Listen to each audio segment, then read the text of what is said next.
So Dizzy and Ashlyn's story and Jennifer's story is featured in a documentary called Erasing Family.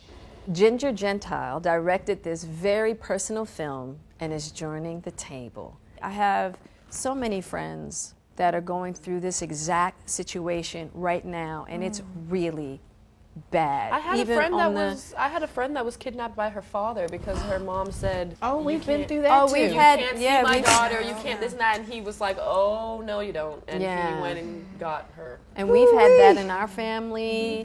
We've had kidnappings. So this is really personal to us. And so many people that we know. Yeah, it seems like just common now. What's so crazy is that people think that no other family goes through this because there's so much shame. Right. Because imagine, especially as a mom, saying, I haven't seen my kid in 5 years. Yeah. Dads, we're okay if the dad doesn't see the kid, even though so many dads want to be there, and we just say they're deadbeats. Yep. We label them as they walked away, they abandoned. And so many dads are like, I wanted to be there. Right. Couldn't pay for the lawyer. Lawyer, that's it. Yep. Or my ex calls the cops on me, I can't go to jail. That's so it. I give up. Yep. A friend of mine's going through this right now. If you try to discipline your child, then the other parent is like, see, call Child Protective Services. Wait, this is child abuse. And now this person is like, I'm not going to be able to see my kid because every little thing I do, this person is threatening to stick the police on me. So many people who I talk to, the accusation is the kid doesn't want to see the other parent. Little parenting differences get blown out of proportion in family court. Yeah. People don't know how to represent themselves. They're emotional because they can't see their kids. So what does the court see?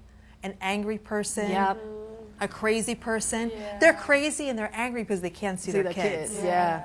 But for the kids, you think it's normal. And we forget kids, especially teenagers, they want to live their lives. They have other stuff going on. And if every time mom knocks on the door, there's a fight, the kid might say, well, I don't want to see mom. And now here's the crazy part. In many states, kids as young as 12 can go to a judge and say, I don't want to see the other parent ever again, not giving good reason, and it's done. Really? Yes. The problem is the system needs to be reformed. Yeah. It is not working. Parental alienation happens when a parent starts usually with a little thing. They deny one visit. Right. They get away with it. That, yeah. They deny 2, they deny 3. The judge says, you really shouldn't do that. Well, let it Yep. slide. Don't let it happen again. Because when nobody stops it, that person feels empowered. Right. And then the system begins to work for the parent who's alienated. Yes. And then the system also tries to assign blame. Who's abusing, who's doing this, and not how can we help. Right. There's so much money involved. Right. We all know lawyers make money. The more conflict, the more billable hours. Right. The state takes a part of each child support payment. So there's an incentive for them to order more child support. And they get all these funds for enforcement. Don't get me wrong. People need to support their kids. Absolutely. That's not the debate. Should someone who is poor be thrown into jail? Right. And the other crazy thing is, Yes. you deny a visitation to the other parent. Nothing happens. Right. You miss a child support payment, you're going to jail. That's the thing. I see so many parents with court orders who do not have to follow those court orders. You're paying your child support. Yeah. And a parent will go, oh, no, not this Christmas. You'll see that child when I say so. And there is nothing the courts do about it. Nothing.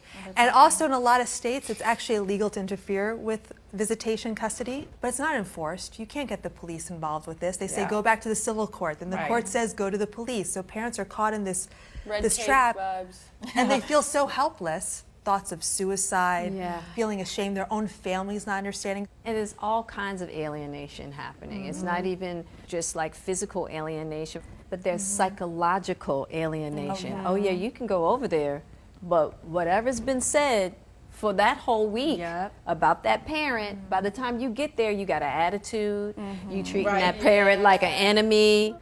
Thank you, because you really educated me. Especially when it comes to the court system. Absolutely. That part I wasn't quite aware of, and so now I see. Like, it's hard enough, and then on top of just the regular life stress of this happening, now the system is also against you. Yeah. Thank you, Ginger.